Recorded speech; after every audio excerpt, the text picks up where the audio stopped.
प्रिय बच्चों, आज मैं आपको यूपी बोर्ड कक्षा 10 हिंदी काव्य गोस्वामी तुलसीदास जी द्वारा रचित वन पथ पर पाठ का अध्ययन करेंगे। यह पाठ यूपी बोर्ड के लिए बहुत ही महत्वपूर्ण पाठ है। पाठ का नाम है वन पथ पर। गोस्वामी तुलसीदास जी भक्ति काल के राम भक्ति शाखा के कवि थे, इसलिए उन्होंने राम को मानकर ही अपना रचनाएं किए हैं। तो इस वन पथ पर पाठ में राम, लक्ष्मण और सीता का वर्णन किया गया है। जब प्रभु पुरुषोत्तम श्री राम, लक्ष्मण और सीता 14 वर्ष के लिए वनवास जाते हैं, उसी समय का यह वर्णन इस पाठ में किया गया है। क्योंकि अब पहले तो संदर्भ, प्रसंग और व्याख्या आता था बोर्ड में लिखने के लिए, लेकिन अब जो पद देगा उस पद से नीचे आपको प्रश्न देगा, उस प्रश्न का उत्तर आपको इसी काव्य से छांट कर लिखना होता है। तो प्यारे बच्चों, सभी लोग अगर इस पाठ को अच्छा से अध्ययन करेंगे तो प्रश्न उत्तर अपने आप लिख लेंगे। संदर्भ, पहले आइए संदर्भ जानते हैं। संदर्भ कैसे लिखते हैं?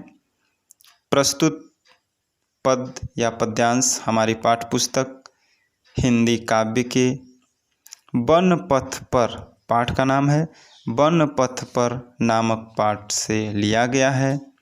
इसके रचयिता गोस्वामी तुलसीदास जी हैं। आइए इस पाठ का व्याख्या जानते हैं। पहला पद है, देखिए। पुरते निकसी रघुबर बहु, धरी धीर दय डगमग दय, झलक भरी भाल कनी जल की, पुट सुखी गए मधुराधर वै।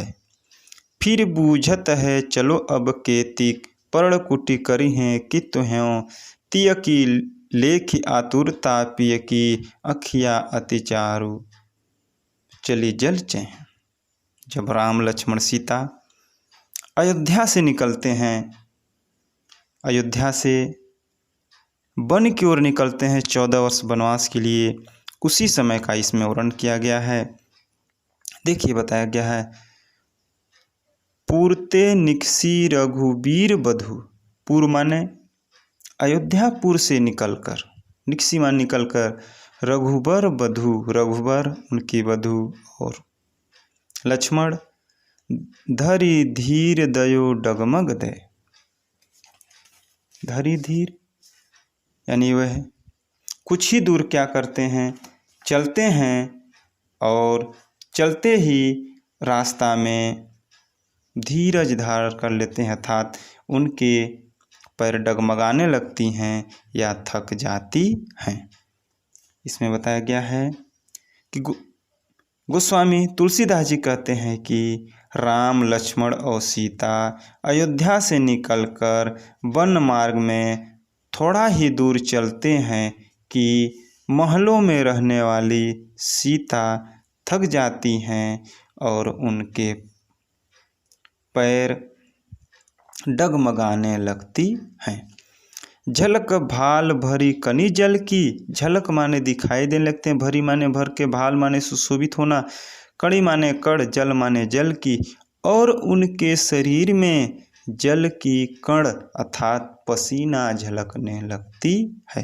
किनके शरीर में? सीता जी के शरीर में। आगे, पुट सुखी गए मधुराधर, उनकी कोमल दोनों हाथ, सुंदर होंठ और गाल सब धूप से सूख गए हैं, सूख जाती हैं। फिर बूझत है, फिर वे पूछत माने पूछती हैं। किससे पूछती हैं? राम से पूछती है सीता कि चलो अब केतिक, कि अब कितना दूर चलना है, पड़ कुटी करी हैं किते हैं, और पूरा की कुटिया आप कहाँ पे बनाएंगे। इस प्रकार सीता जी क्यों पूछ रही हैं? क्योंकि महलों में रहने वाली सीता अधिक चल नहीं पाती हैं और चलते चलते थक गई हैं, उनके पसीना दिखाई देने लगे हैं, पैर डगमगाने लगी हैं, इसीलिए बार बार पूछते हैं कि अब कितना दूर चलना है और कहाँ पे कुटिया बनाएंगे। तिय की लेखी आतुरता पिय की अखिया अति चारु चलचे हैं। तिय माने अपने प्रिय की आतुरता को देखकर अर्थात व्याकुलता को देखकर पिय माने प्रभु पुरुषोत्तम श्री राम समझ जाते हैं कि सीता बहुत थक गई हैं और उनके व्याकुलता को देखकर प्रभु पुरुषोत्तम श्री राम के दोनों आँखों से आंसू की धारा बहने लगते हैं। एक बार फिर से समझिए, बहुत ही अच्छा पाठ है और यह बहुत महत्वपूर्ण है।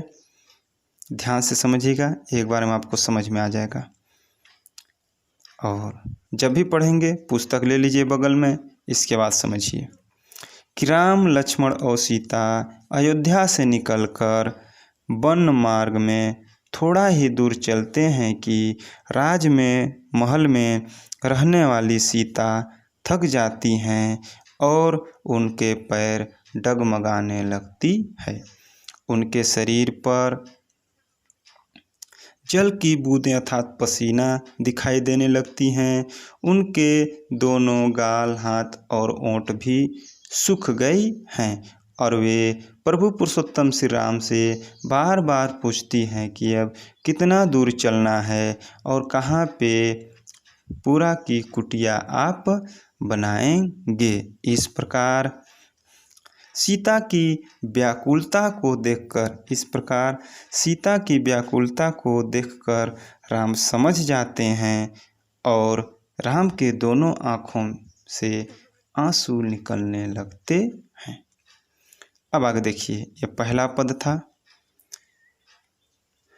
इस पद में जानते हैं कि पद में भाषा भी कोई पूछ सकता है, छंद भी पूछ सकता है, रस भी पूछ सकता है।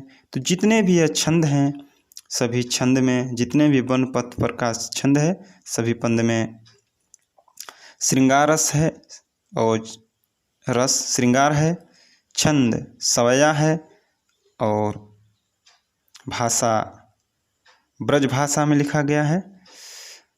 तो सभी बच्चे ध्यान से समझ रहे होंगे। आगे अब देखिए दूसरा पद क्या है। जल को गए लखन है लरिका परिखो पिए छाँ घरी कहवे ठाढ़े पोछ पसियु बयार करी और उपाय पखरेबा भुभुर ठाढ़े। अब आगे क्या होते हैं। राम तो सीता की व्याकुलता को देखकर उनके दोनों आँखों में आंसू निकलने लगते हैं। इसके बाद क्या होता है, कुछ ही दूर आगे चलने पर सीता जी थक जाती हैं। थक जाने के पश्चात जल को गए लखन है लरिका, जब थक जाती हैं तो राम समझ जाते हैं कि सीता थक गई हैं। अब लक्ष्मण को जल लेने के लिए भेजते हैं कि अब जल चाहिए। तो प्रभु पुरुषोत्तम श्री राम जल को गए लखन है लरिका, अपने छोटे भाई लक्ष्मण को जल लेने के लिए भेज देते हैं। और पिय छाँ घरी खवे ठाड़े, और अपनी छाह में या पेड़ की छाया में खड़े होकर उनकी प्रतीक्षा करते हैं। पेड़ की छाह में या कोई वृक्ष की छाह में खड़े होकर के राम और सीता लक्ष्मण की प्रतीक्षा या इंतजार करते हैं। पोछ पसियु बयार करूँ, और सीता कहती हैं कि मैं इतने देर में आपका पसीना पोंछकर बयारू मने हवा दे दूंगी और पाँव पखरबा भुभु ठाड़े, और मैं आपका पाँव पखार दूंगी अर्थात गरम रेत बालू पर चलने पर आपका पाँव जल गए होंगे, मैं उन्हें धो दूंगी। इसको एक बार फिर सुन लीजिए। राम लक्ष्मण को जल लेने के लिए भेज देते हैं और दोनों राम और सीता एक वृक्ष की छाया के नीचे खड़े होकर उनका इंतजार करते हैं।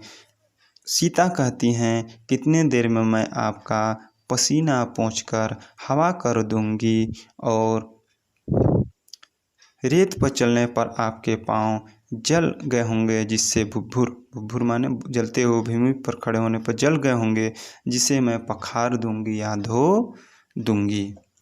अगला देखिए क्या है।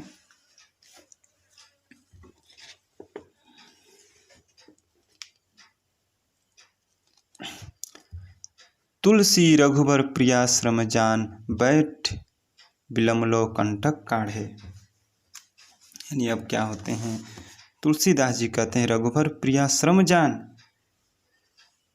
कि श्री राम जी की यह बात सुनकर सीता जी भी थक चुकी हैं और वह दोनों क्या करती हैं, विश्राम करना चाहती हैं और दोनों बैठकर क्या करते हैं, परिश्रम जान, श्रम जान, बैठ विलम लो कंठक काढ़े, और दोनों बैठ जाती हैं और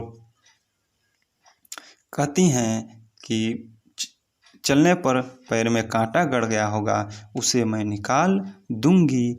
जानकी नाह को नेह लख्यो, पुलको तनु बारी बिलोचन बारे। इस प्रकार अपने पति का ऐसा प्रेम देखकर सीता जी पुलकित हो गईं। जानकी नाह नेह लख्यो, कि ऐसा पति के स्नेह को देखकर सीता जी पुलकित हो गई और उनके आँखों से प्रेम के आंसू निकलने लगे। किनके आँखों से प्रेम के आंसू निकलने लगे, सीता जी के आँखों से आंसू निकलने लगे।